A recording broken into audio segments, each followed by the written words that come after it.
You are watching NovaNow.tv, independent community media for Northern Virginia.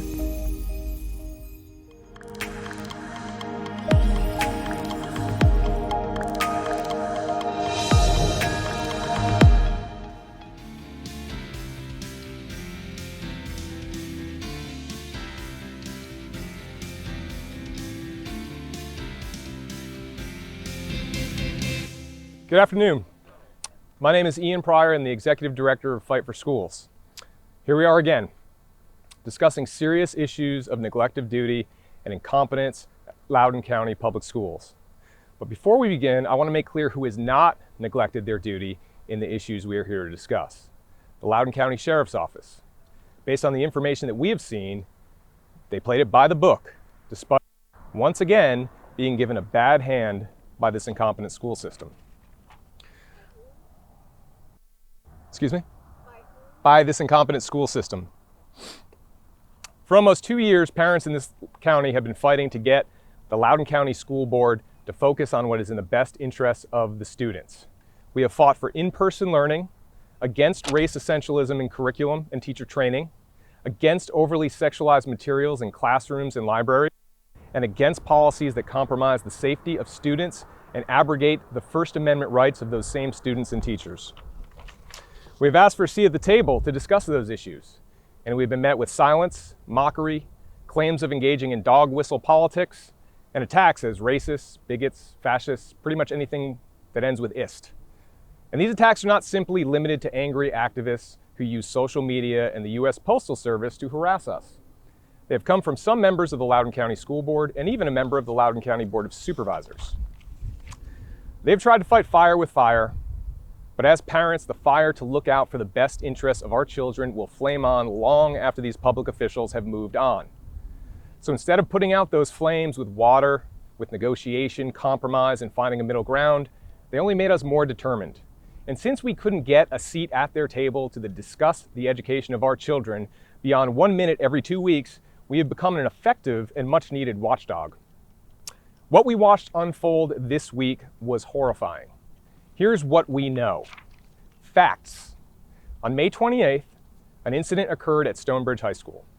It was described on social media at the time as an angry dad in the administration office. Turns out it was an angry dad. He was there and angry because he was called by his wife after a boy allegedly sexually assaulted his daughter in a bathroom. The police were called, and there was an investigation that led to charges being filed against the alleged assailant. Final adjudication has not yet occurred, but is expected soon. Facts.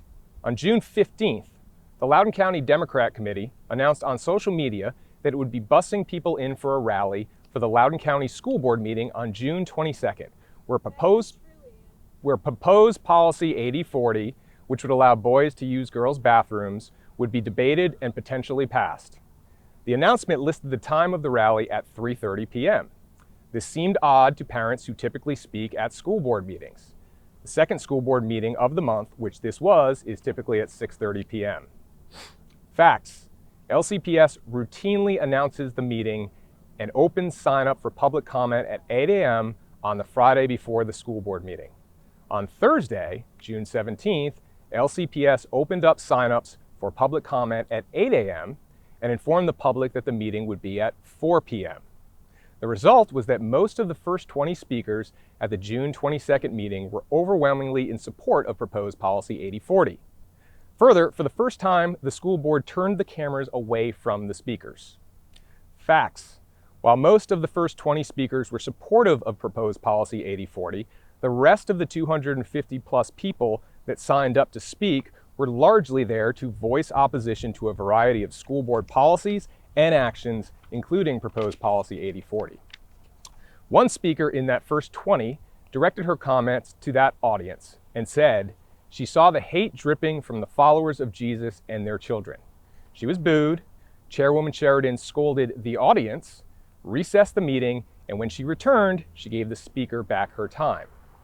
Facts. When former Senator Dick Black addressed the school board, not the audience, in a fiery opposition to proposed policy 8040, the audience applauded. When Chairwoman Sheridan banged the gavel, they stopped. Nevertheless, then voted voted to shut down public comment due to, quote, lack of decorum. Facts. The speakers remained in the boardroom. They sang the national anthem. They gave the speeches they intended to give.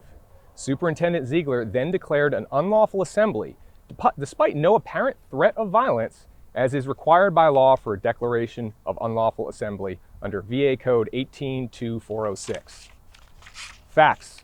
One man was arrested for trespass after refusing to leave following the declaration of unlawful assembly.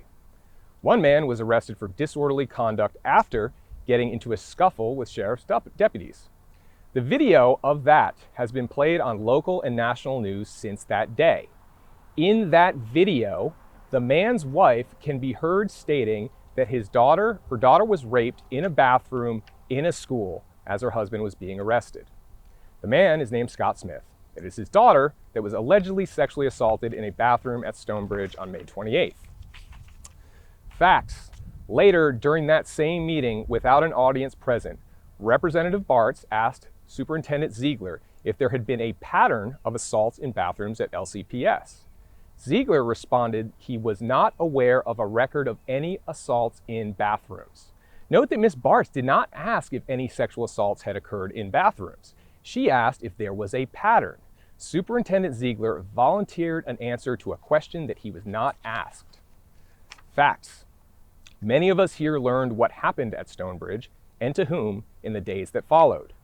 Mrs. Smith actually posted on June 23rd on Facebook that her daughter was the victim of a horrific crime at school. It appears that this post was discussed a week later in a private Facebook group called the Anti-Racist Parents of Loudoun County, the same group that plotted against parents and which two school board members, Bartz and Sheridan, were still members of at the date of the discussion. In other Facebook groups, the alleged assault was discussed before June 22nd. Facts.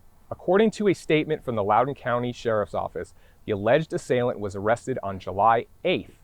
The investigation was thus concluded. In a statement yesterday from LCPS, it said the Sheriff's Office asked that they not interview witnesses until after the Sheriff's investigation was complete. Therefore, LCPS was free to conduct a Title IX investigation beginning July 8th. Facts. On August 10th, despite massive resistance from the community based on bathroom safety, a lawsuit, and an alleged sexual assault that happened in a bathroom on May 28th, the Loudoun County School Board voted 7-2 to pass Policy 8040, which would allow biological boys to use girls' bathrooms. Representatives Morse and Beatty voted no. Facts. The same boy that allegedly assaulted the Smith's daughter at Stonebridge was enrolled at Broad Run High School this year. He was wearing an ankle bracelet. Last week, a second alleged sexual assault occurred at Broad Run High School. The Commonwealth Attorney confirmed that it was the same individual who committed the alleged assault at Stonebridge. Facts. A statement was put out by LCPS yesterday that said the Loudoun County School Board members were not aware of specific details of the incident until it was reported in the media outlets earlier this week. The statement did not say that they were not aware of any details. Facts. That statement also did not say that Superintendent Ziegler was not aware of the specific details of the incident before it was reported in media outlets earlier this week. Reasonable assumption 1. Some members of the school board were made aware of the general details of the incident before it was reported. Otherwise, the statement would have unequivocally said they had no awareness. Certainly, they would have or should have been made aware of the specific details following the alleged assailant's July 8th arrest. Reasonable assumption 2. Superintendent Scott Ziegler was aware of the specific details of the incident before it was reported in media outlets this week. Reasonable assumption 3. Superintendent Scott Ziegler would have been made aware of the specific details of the incident immediately, meaning he would have known before June 22nd when he said he was not aware of any records of sexual assaults in bathrooms. Facts. LCPS in its statement said that it can take interim measures to protect the safety of students. Also in its statement, LCPS said that school board members aren't typically informed of disciplinary issues. Facts. LCPS policy 8220 provides that a student can be suspended for up to 364 calendar days if, quote, the school board or division superintendent or the superintendent's designee finds that aggravating circumstance exists as defined by the VDOE when A, a student engaged in misconduct which caused serious harm, including but not limited to physical, emotional, and psychological harm to another person, or a student's presence in the school poses an ongoing and serious risk to the safety of the school, its students, staff, others in the school. Further, the policy reads that nothing shall prohibit the school board from permitting or requiring student suspension pursuant to this section to attend an alternative education program provided by the school board for the term of the suspension. Reasonable assumption 4. At the very latest, following the arrest of the alleged assailant on July 8th, Superintendent Ziegler and/or the school board should have conducted an investigation and exercised its disciplinary power under its bylaws to suspend the alleged assailant or find alternative education arrangements to keep him out of school pending his case. What we need to know: why did Superintendent Ziegler say he was not aware of any record of sexual assault in a bathroom when it is clear to any reasonable person that he would have been aware of the May 28th incident by then? Which school board members became generally aware of the details of the incident, and when did they become aware? What were those general details that they were aware of? Why did the superintendent or school board not suspend the alleged assailant after July 8th when he was arrested? Why was the public not made aware prior to the August 10th vote on Policy 8040 of at least the basic fact that an individual had been arrested on July 8th for allegations of sexual assault in a bathroom? LCPS claims that the sheriff's office asked that it not interview students until it was done with its investigation. Assuming this is true, the sheriff's office concluded its investigation on July 8th. Did LCPS begin a Title IX investigation after that? If not, why not? If Superintendent Ziegler did in fact keep any members of the Loudoun County School Board in the dark, why is he still employed? Since we don't expect the answers to these questions to be forthcoming and have lost complete trust in what Superintendent Ziegler and most of the Loudoun County School Board says, we are calling for the following. 1, that the Loudoun County School Board immediately terminate Scott Ziegler as superintendent. He's shown that he is in over his head, and he has demonstrated a pattern and practice of dishonesty. Here are 4 examples. At the September 22nd, 2020 meeting, here's your proof of it. At the September 22nd, 2020 school board meeting at 5 hours and 7 minutes, Superintendent Ziegler was asked by school board member Denise Corbeau if he had reviewed a controversial and constitutionally suspect professional conduct policy with the Loudoun Education Association, the local teachers union. He insisted that he had. On September 25th, Scott Ziegler received an email from the Virginia Education Association demanding to know why he said the LEA was consulted when in fact it was not. Second example, at a June 3rd, 2021 equity meeting, he misleadingly highlighted a part of a statement I made on television to bolster his claim that LCPS was not teaching critical race theory. He said, Ian Pryor stated on May 19th on WJLA TV, quote, "Nobody is saying Loudoun County Public Schools or any other schools are teaching critical race theory 101 like they would teach physics or chemistry," end quote. That was not the end of the quote from the full WJLA interview. The full quote was, "Nobody is saying Loudoun County Public Schools or any other schools are teaching critical race theory 101 like they would teach physics or chemistry, but it is a broad lens that is implemented through how teachers are trained and how those trained teachers teach our children, which is to view America, to view our institutions, to view our culture, traditions, and language, all based on systemic racism." Example number 3. In an interview with Cheryl Atkinson for Full Measure, which aired earlier this month, Superintendent Ziegler was asked to comment on the private Facebook group that was plotting against parents, the anti-racist parents of Loudoun County. Ziegler said, "I'm not familiar with that group." This, despite putting out a statement in March about the group's activity, FOIA'd emails where he was alerted to news stories about the community reaction to that group, and the fact that Fight for Schools has been collecting signatures to remove the majority of school board members based on their activities in that group, and one of those cases is currently in court. But he's not familiar with that group. Final example.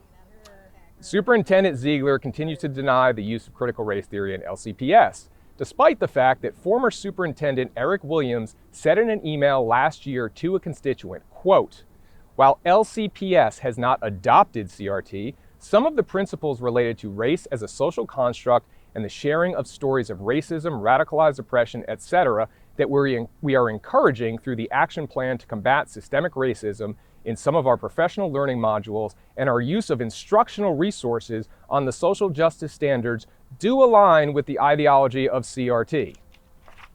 Meanwhile, Superintendent Ziegler has continued to accuse parents of spreading misinformation on the utilization of CRT concepts in teacher trainings and in the classroom. While those false statements should be enough to terminate his employment, his false statement on June 22nd and his failure to keep an alleged assailant out of school are far worse and merit immediate termination.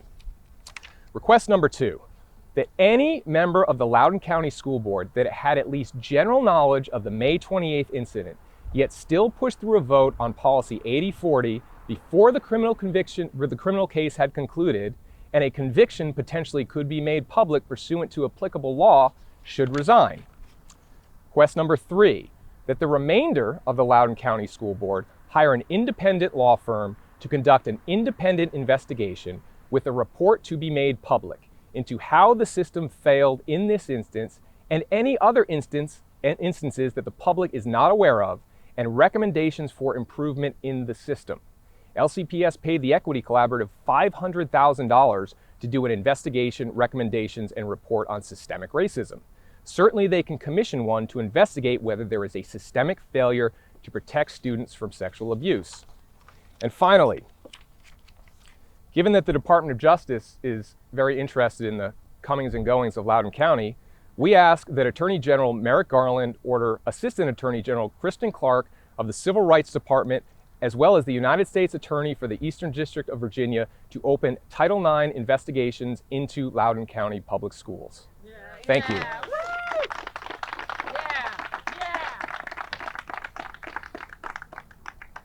Question? Good. All right. Thank you. Mr. Pryor, tonight, can we Sure. ask a few follow-up Yeah. questions, please? Can you just tell me who you're with? Yes, I'm sorry. My name's Tara. I'm with Fox. Okay. So, in terms of the sexual assault allegations, LCPS released a statement yesterday that said the schools reported everything to law enforcement, they followed procedure, and that the school board particularly was not aware of specific details of this incident. Do you have a response? Yeah, my response is, if they were not aware of the incident, then the phrasing would have been far different than they were not aware of specific details of this incident. If they were fully unaware of the sexual assault or the alleged sexual assault, the statement would have unequivocally said that they had no knowledge whatsoever. The fact that they said they did not have specific details implies that they did, in fact, or at least some of them did, in fact, have general details. In a related issue, if you don't mind, in terms of the governor's race, Governor McAuliffe was on MSNBC today and said that CRT is not taught in Virginia, and called Youngkin comments on critical race theory a, quote, racist dog whistle. Do you have a response? Yes. Again, it's the same quote I gave to WJLA, which was misrepresented by Superintendent Ziegler. No one is saying that courses are taught on CRT, like Critical Race Theory 101. But courses on meritocracy are also not taught, but meritocracy, at least for now, is still applied in school. The fact of the matter is, critical race theory concepts are layered throughout teacher trainings, and then it drips down into how those teachers, not all of those teachers, but some of those teachers design their lesson plans for students. And do you have any thoughts on McAuliffe recently saying that parents have no role in schools? Well, I would say that, Terry McAuliffe is running to be governor as public servant, so he works for the parents. And if he doesn't think that parents should have a role, then perhaps we shouldn't hire him to be our representative in that respect. I do have two more questions, but if anyone else, okay. In Fairfax County, there's a father speaking out about two books in their county's libraries. Specifically, the books are called Gender Queer and Lawn Boy. I'm curious if you're familiar with those books and if you share the same concerns over the material. Yeah, I'm not familiar with those specific books. I've certainly seen reports of those. But I certainly am concerned, and we are concerned with some of, like I said, the overly sexualized material that is used in classrooms, that are in the libraries, because, unfortunately, this is sort of the result of what we're seeing here. This is not something that's appropriate for elementary schoolers, middle schoolers, even high schoolers. We had a school board meeting, I think it was back in May, where parents came here and they highlighted portions of a book that was being assigned in 9th grade. These are inappropriate books for young girls, young boys to have in public schools. And then my very last question for me, I don't know about everyone else, but in terms of the NSBA releasing the letter to Biden calling parents domestic terrorists, obviously I see the shirt behind you. To those administrators who feel threatened, who feel like parents have crossed a line in certain instances in voicing their concerns, what would you say to those administrators? Well, I would say that under no circumstances should anyone threaten a public official.